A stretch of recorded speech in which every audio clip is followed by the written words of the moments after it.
નમસ્કાર વિદ્યાર્થી મિત્રો, જન્મોત્સવનો ભાગ 1 જોયા બાદ ભાગ 2 તરફ આપણે આગળ વધીએ છીએ। ભાગ 1 ની અંદર એક જ પરિસ્થિતિની અંદર એક જ જગ્યા ઉપર એક જ પ્રસંગને બે પરિસ્થિતિઓમાં કેવી રીતે ઉજવ્યો હતો જન્મોત્સવ, તેની લેખકે સુંદર મજાની વાત કરી હતી। આ બાજુ અસિત દ્વારા જે કરામત કરવામાં આવી હતી ત્યાંનું જે એક પર્વ છે એ પર્વ પૂર્ણ થયો હતો અને બરાબર 12ના ટકોરે આ બાજુ કૃષ્ણ ભગવાનનો જન્મ થયો હતો। એટલે હવે ઘડિયાળ તરફ કોઈની નજર ગઈ ન હતી અને બીજી જે પરિસ્થિતિ છે એની અંદર માણકી કણસીને એને પણ એક બાળકને જન્મ આપ્યો હતો। એ બાળકનું નામ છે બેટા કિશન। પરીક્ષાની અંદર પૂછાય તો આપણે યાદ રાખીશું। તો આ બાજુ કિશન નો પણ અવાજ આવે છે અને આ બાજુ અસિતે કરેલી જે કરામત છે એની અંદર પણ બાળકનો અવાજ આવે છે। તો બંને બાળકોનો જન્મ થયો છે અને હવે આપણે આગળ વધીએ છીએ। તે અસિતની જે કરામત છે એ કરામતની જે માયાની જે સૃષ્ટિ છે એમાંથી બધાને અને સ્તબ્ધ કરી દીધા હતા અને આ બાજુ જન્મ થયા બાદ ગોકુળ તરફ આ કૃષ્ણને લઈને એ વાસુદેવ નીકળી ગયા છે। દેવકી જે છે એ વાસુદેવને રોકે છે, વિનવે છે, એનું પણ વર્ણન અસિત દ્વારા સુંદર રીતે કરવામાં આવ્યું હતું। તો આ બાજુ દેવકીને મૂકી અને કૃષ્ણને એક છાબમાં લઈને એ પોતે આગળ વધ્યા છે। તમે જોઈ શકો છો કૃષ્ણનો આ જે ફોટોગ્રાફ છે એની અંદર વાસુદેવ ખૂબ વરસાદ પડેલો છે અને વરસાદની અંદર જમુનાના નીર એટલા બધા આગળ વધી ગયા છે જેના કારણે અડધા એ પાણીમાં છે અને છાબની અંદર કૃષ્ણ ભગવાન તમને જોવા મળે છે। તો આ રીતે વાસુદેવ નીકળી ગયા છે। જમનામાં પ્રવેશ કરતાની સાથે એટલો બધો વરસાદ પડે છે એટલે કે એ છાબની અંદર કૃષ્ણ ભગવાન એ પલળે છે। તમે સરસ મજાની છાબ જુઓ છો। આ જે છાબ છે ને બેટા એ વાંસની ચીચરીની જે ટોપલી છે એને છાબ કહેવામાં આવે છે। વાંસની જે ચીચરીઓ છે એની અંદરથી બનાવવામાં આવે છે। ટોપલીની અંદર આ બાજુ કૃષ્ણ બિરાજમાન થયેલા છે અને ખૂબ વરસાદના કારણે જે નાગ છે એ નાગ ભગવાનના માથે એ પોતે છાયો કરે છે। તમે અહીંયા જોઈ શકો છો। પરીક્ષાની અંદર આપણે પૂછાઈ શકે અને આ જે કૃષ્ણ છે એ ક્યાં જાય છે? અહીંયા એ ગોકુળની અંદર એ જવાના છે ને એમની માં જે જશોદા છે એ જશોદા ત્યાં એમનો સ્વાગત પણ કરવાની છે। આ જશોદા માતા છે એ જશોદાનો જે સમાસ છે એ ઉપપદ સમાસ થાય, જશ આપનારી। અને આ છાયાની વાત છે, કર્તરી પ્રયોગ છે એની થોડીક વાત કરી દઈએ તો કૃષ્ણ ભગવાનને માથે નાગે છાયા કરી, આ જે વાક્ય છે એનું કર્મણી વાક્ય જ્યારે તમારે બનાવવાનું થાય ત્યારે તમે લખી શકો કે કૃષ્ણ ભગવાનને માથે નાગથી છાયા કરાઈ થી અને આ પ્રત્યે આ રીતે ઉમેરી અને તમે આ કર્મણી રચના છે એ તમે બનાવી શકો છો। મિત્રો આપણે જોઈ રહ્યા હતા કે એક પ્રસંગની અંદર આ બાજુ અસિતની કરામત, તો બીજી તરફ પેલી ઝૂંપડપટ્ટીની અંદર પણ માણકી ખૂબ કણસે છે ને હવે કણસવાનો અવાજ બંધ થયો છે ને કોઈક બાળકનો રુદનનો અવાજ આવ્યો છે। એટલે ચોક્કસ કહી શકાય કે માણકીના કુખે એક બાળકનો જન્મ થયો છે અને બાળકનું નામ છે બેટા કિશન। તો પરીક્ષાની અંદર પણ આવે તો તમે આ જવાબ લખી શકો કે માણકીના કુખે જે બાળક જન્મ્યું છે એનું શું નામ હતું? તો કિશન નામ હતું। તો આ કિશન કોઈક ખોડખાપણ અને પાંગળું હોવાના કારણે એને આગળ લઈ જવો પડે છે। તો અહીંયા એના જે પિતાજી છે એટલે કાનજી અને દેવજી એ બંને જણા, કાનજી અને દેવજી એ બંને જણા એ વેલજી ડોસાને ત્યાં એને વ્યવસ્થિત કરવા માટે લઈ જાય છે। તો એ પણ ત્યાં જાય છે ત્યારે ખૂબ વરસાદ પડ્યો છે ત્યારે નાળામાં થઈને જ્યારે પસાર થાય છે ત્યારે એ પણ ખૂબ જ પોતે હેરાન થાય છે અને એની સાથે સાથે બાળક પણ વરસાદના પાણીથી એ પોતે રડે છે। અહીંયા તમે જોઈ શકો છો કે અહીંયા પણ એને અહીંયા કાનજીએ પકડેલો છે અને કાનજીએ જે પકડેલો એ જે બાળક કિશન છે એ કિશન રડે છે, એના રુદનનો અવાજ આવે છે અને આ બાજુ માણકીની ચીસો તો હજી સુધી સંભળાય છે. બાળક પાછળ ને પાછળ એની ચીસો આવતી હોય એવી વાત લેખકે અહીંયા કરી છે અને મૂળ જગ્યા ઉપર એ પોતે પહોંચી ગયા છે, એટલે કે વેલજી ડોસાના ઘરે આ બંને પહોંચી ગયા છે કિશનને લઈને અને વેલજી ડોસાના ઘરના આગળથી બૂમ પાડે છે કે વેલજી ડોહા છો કે? એટલે ત્યાંથી અવાજ આવે છે, કોણ છે? તો ઘોઘરા અવાજે દમિયલ ડોસાએ ઉધરસનો ઠણકો ખાતા ખાતા જવાબ વાળ્યો, ઈ તો હું ને કાનજી, જટ આવો ભા, આ છોરો લાવ્યા છીએ, જરા એના ટાંટિયા વારી લો ને. ડોસો બોલ્યો, હા બેઠો રીએ ઈમ કરવું છે કે પછી લાકડીના ટેકે હાલીને ભીખ માગે ઈમ કરવું છે? મિત્રો જુઓ તો ખરા, લેખકે કેવી વાત અહીંયા કરી છે કે બેઠો રે એવું કરવું છે કે પછી લાકડીના ટેકે ભીખ માગે ઈમ કરવું છે. આ રીતે આ બાળક છે એ બાળક ની અંદર આ પ્રશ્નનો જે જવાબ છે એ જવાબ કાનજી આપ્યો ને કાનજી કહ્યો કે હાવ પાગડો. પાગડો એટલે કે બેટા અશક્ત, બરાબર? હાવ પાગડો ન કરતા દાદા અકર્મીએ મધરાતે આ આઈનો જન્મ લીધો છે. અહીંયા કહેવામાં આવ્યું છે કે દેવજીએ કહ્યું કે હાલ હવે ગાંડા કાંડ્યામાં છોરો આવ્યો છે તો રોટલાની જોગવાઈ કરવી કે નહીં? તું તો એને ભણાવી ગણાવીને લાટ સાહેબ બનાવવાનો હતો. લાટ સાહેબ એટલે મોટા સાહેબ બનાવવાનો હતો એમ એને દેવજીએ કીધું. દેવા છોરો તો છે હાવ કિશન ભગવાન જેવો. અહીંયા એક સરસ મજાની વાત કરી છે કે દેવા છોરો તો છે હાવ કિશન ભગવાન જેવો.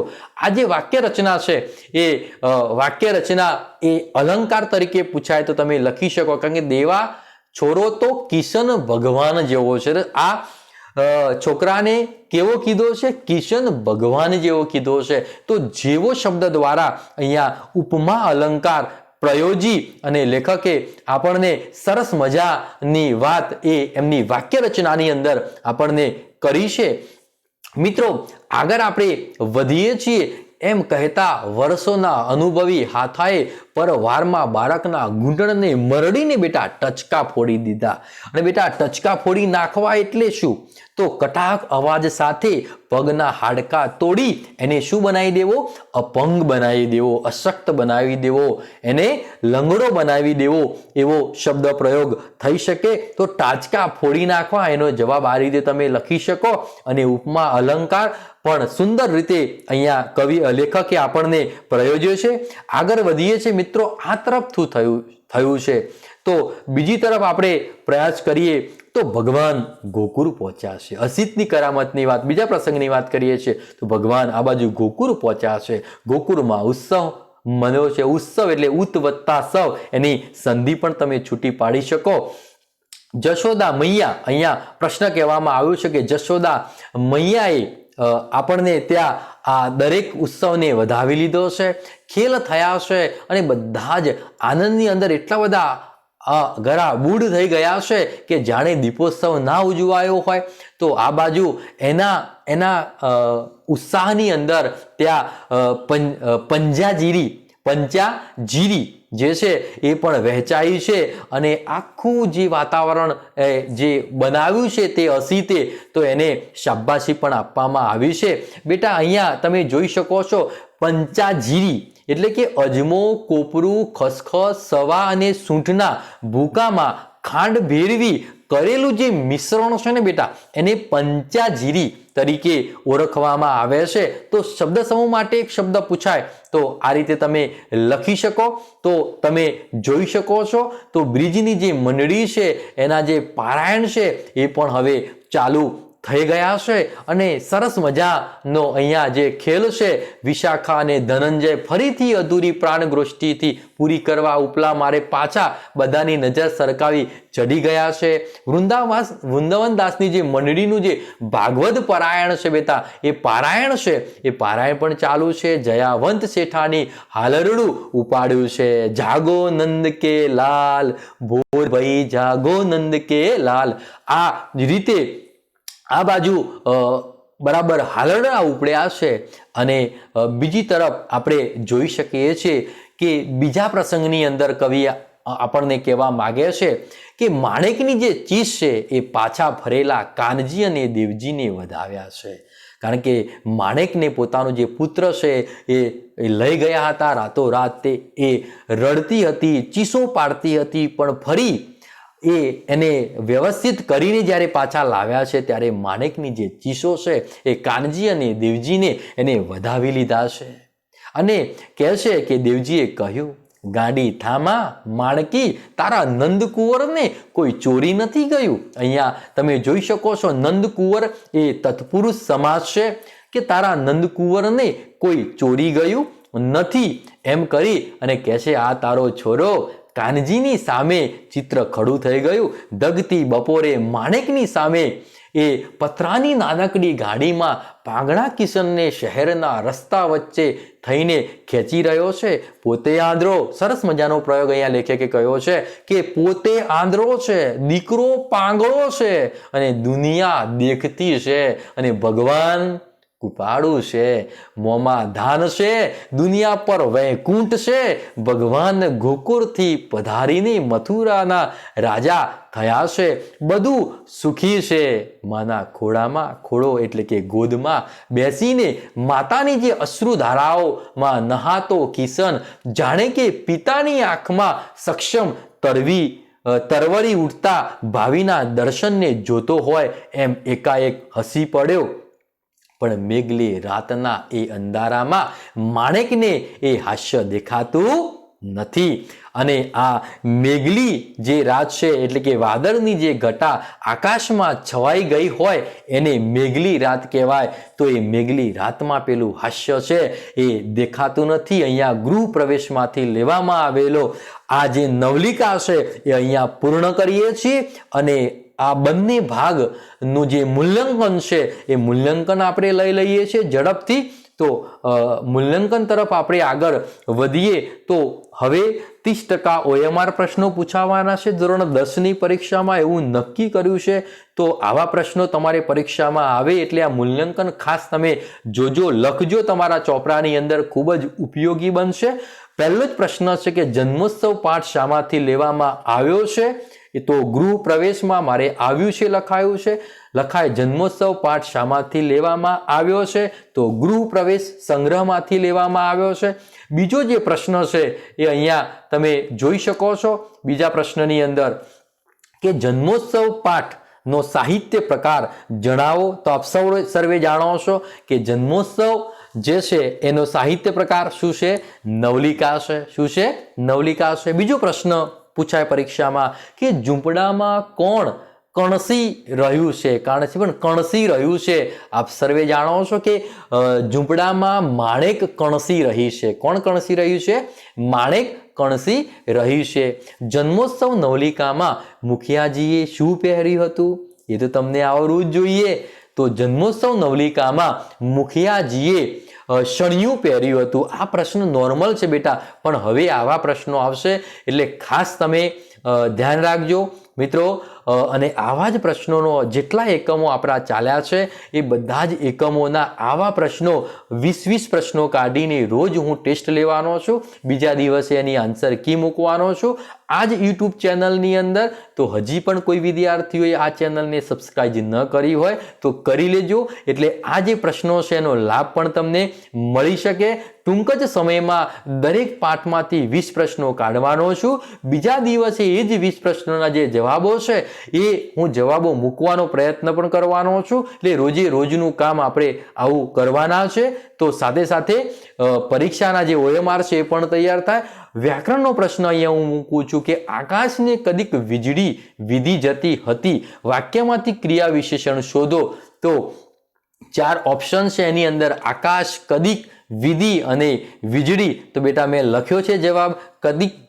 તો એ કદીક એ તમે આપણો અહીંયા ક્રિયા વિશેષણ આવી શકે છે અને રીતિવાચક વિશેષણ પણ કહી શકાય છે. બરાબર.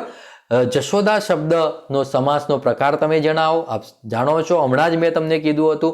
તો આવા જે સમાસો છે એ પણ પરીક્ષામાં આવે. તો ઉપપદ સમાસ છે, તો બેટા અહીંયા આ જે મૂલ્યાંકન છે તમારા નોટબુકમાં લખી દેજો. દરેક પાઠ પૂરો થાય ત્યાં મેં મૂલ્યાંકન કર્યું છે, દરેક કાવ્ય પૂરું થાય ત્યાં મેં 10 પ્રશ્નોનું મૂલ્યાંકન કર્યું છે. ને બેટા આ 10 પ્રશ્નો છે ને બોર્ડની પરીક્ષામાં ખૂબ જ અગત્યના હશે. હજી પણ ન લખ્યા હોય તો બધા જ વિડીયો જોઈ અને આ મૂલ્યાંકનનો એક ચોપડો બનાવજો. અને મારી જે સ્લાઇડ છે, સ્લાઇડમાં મેં શબ્દ સમૂહો લખ્યા છે, વિરુદ્ધાર્થી લખ્યા છે, કોઈક વ્યાકરણનો ટોપિક લખ્યો છે, સંજ્ઞા વિશેષણ, ક્રિયા વિશેષણ, એ પણ તમે બેટા નોંધી લેજો. અને એક ચોપડો એવો બનાવજો જેના કારણે હેતુલક્ષી પ્રશ્નો પૂછાવાના છે. તો એ પ્રશ્નો બેટા તમને આવડ્યા, બધા જ બોર્ડની અંદર પૂછાય એવા પ્રશ્નો છે. અને આજ સુધી એકમ કસોટીમાં જે પૂછાયેલા જે પ્રશ્નો છે એમાં મોટા ભાગે આપણે જે મૂલ્યાંકન કરેલું છે એ પ્રશ્નો આવેલા છે. એટલા માટે હું તમને કહું છું કે આવા પ્રશ્નો જે પરીક્ષામાં પૂછાય એવા પ્રશ્નો હું મૂકતો હોઉં છું. તો તમે ચોક્કસ એને સાચવી રાખજો, નોંધ રાખજો. કારણ કે લખેલું હશે ને એ બેટા વંચાશે ને વાંચેલું હશે ને એ બેટા પરીક્ષામાં લખાશે ને પરીક્ષામાં લખેલું હશે ને તો જ તમારી માર્કશીટની અંદર સારા એવા ગુણાંકન આવી શકશે. એટલે આ ખાસ તમે કરી દેજો. અને હજી સુધી આ મારી જે ચેનલ છે એ ચેનલને કોઈ પણ વિદ્યાર્થીએ સબસ્ક્રાઇબ ન કરી હોય તો કરી લેજો બેટા. અને ખાસ તમારા મિત્રોને આ વિડીયો શેર કરજો જેના કારણે હોમ લર્નિંગ અંતર્ગત આ બાળક ભણી શકે.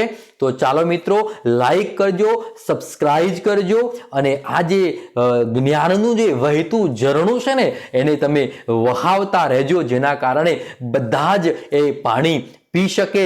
એટલા માટે આજનું અમારું લેસન છે એ અહીંયા હું પૂર્ણ કરું છું.